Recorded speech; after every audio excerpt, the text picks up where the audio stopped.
Hello everyone, welcome back to my channel. So today I want to talk about the Unbearable and the Bearable Mary Sue. So let's get into it.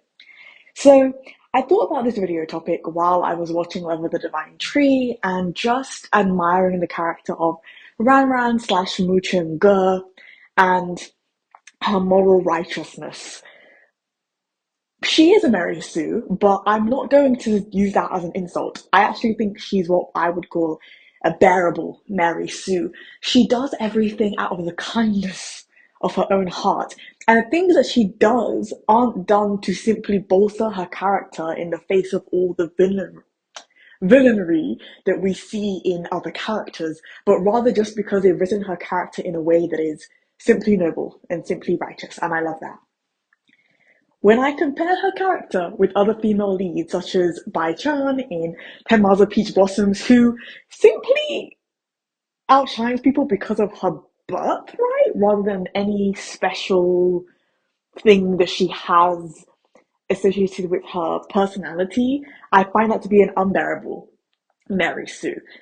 Because both characters are Mary Sues, but I think the the likability of a Mary Sue will dictate whether you find them bearable or unbearable. And within the context of 10 Miles of Peach Blossoms, the villain, particularly Sujin and Sujin's evil actions, are meant to validate Yuhua's hatred of Sujin because I guess she's pretty, right? But also to make Baijan appear as the better romantic choice for Yeshua as well, because Baijan doesn't care and she's not doing all these like evil things to try and get your attention.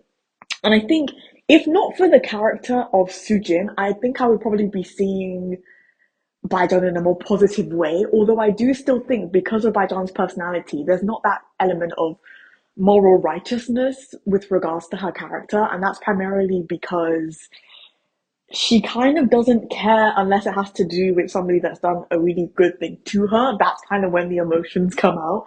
Other than that, she's pretty blasé about everything, and that kind of changes the way I interpret her character, whether Sujin exists or not.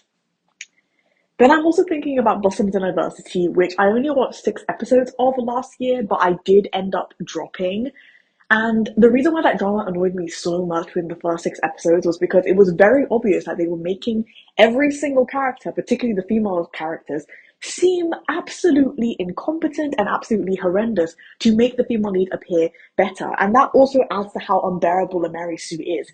That character was sweet and kind and loving, but it's like, I would like to see that without making every other character so unlikable. And that's the problem. It's like a contextual thing. The unbearable and the bearable Mary Sue kind of depends on how they're painting other characters.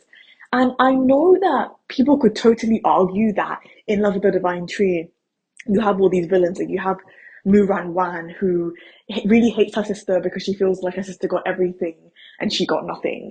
But at the same time, that has more to do with, in my opinion, it has more to do with the resentment that Muran Wan has built up over time than it has to do with trying to make Muran Wan look terrible to make Muchunga look good, because Muchunga's just good. Muran Wan did not ever have a strong personality from the very beginning, and whether or not she had spiritual powers, she would still be quite evil. I'm going to use another example. I didn't finish Immortal Samsara, but I did watch the first 9 episodes. And the female lead sister in that has power, but is kind of not treated the same as the female lead in the show. Like everyone just kind of treats her like a non-entity. And she has spiritual powers, but it still kind of manifests into evil. I didn't finish the show, but I know that she ended up doing horrible things.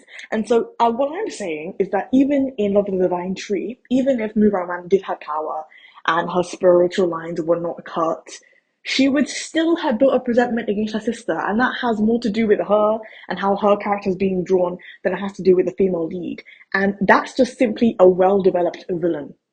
And it's especially different when you compare it with Sujin, because all Sujin's villainy is in the face of Yahuwah's rejection of her. And that's all she is. That is all her female antagonism relies on, I guess, because She has everything else. The only thing she doesn't have is Yuhua, and that's where all her hatred is directed towards, pretty much. Like, directed towards the idea that she can't be with Yuhua. Um, and his absolute hatred of her as well. His absolute hatred of her and the inability for there to be a second female lead makes every other character, even the ones that aren't as bad as Sujin, appear 10 times worse. Because it's like, if you're chasing after a dude that will never like you, but he's written like that, right? It's written to be a non-harem drama. But it also makes Baijan just look like, okay, she has to shine like the sun because she's the female lead. Like, she's just the best because she's the female lead. There doesn't really seem to be any other qualifications, even if the other female leads, who do certain bad things, aren't really as bad, and don't really have any other reason to be a villain. At least in Love of the Divine Tree, even the second male lead, he's not just a villain because he loves the female lead and can't be with her. He's also a villain because he was poisoned by his brother and he's trying to maintain power in the Imperial Kingdom. And he loves his kingdom. He's just going about it the wrong way. But it's like, there's a difference between a Mary Sue in a show with underdeveloped villains and a Mary Sue in a show with well-developed villains. And that dictates how I view the Mary Sue, because I only really got it a few days ago that Ranman's Transformation Girl was a Mary Sue. Perfect female lead character who could do no wrong. But as I said, she's just inherently a good character, and it has nothing to do with anybody else. Like, remove every other character and she's still amazing. Remove every other character from 10 Miles of Peach Blossoms and let me know if you think that Baijan is still amazing by herself. And I'm not just talking about her magical powers and her cultivation techniques. I'm talking about their personalities. These are Zanzia's and Janhuan dramas, and some of them are historical dramas that I've mentioned, but it has nothing to do with like what their capabilities, and more to do with the quality of their heart. And whether or not you would still feel the same way about these characters even if everybody else was removed. And by the way, I do believe, at least in my opinion, that even if every other character was removed, like, and you had Muran Wan and she was still who she was, and let's say, maybe not remove the male lead, right? She'd still be a Mary Sue. She'd still be awesome and amazing, but it would be like a mini drama instead. And so for me, I'm really enjoying Love of the Divine Tree. I'm really enjoying Ranman's character because she's just noble and she's just good. And the story's well executed. And so it's making something that would usually annoy me not annoying. And, I can't say the same for shows like 10 Miles of Peach Blossoms or Blossoms in Adversity. Again, it's always the blossom dramas coming up with problems. But yeah, that's just my 2 cents. Let me know what you think about this in the comments below, and what examples you have of Mary Sue's that like you kind of accept, that you don't really have a problem with, and Mary Sue's that you do kind of have an issue with in the comments below. If you like my channel, please subscribe.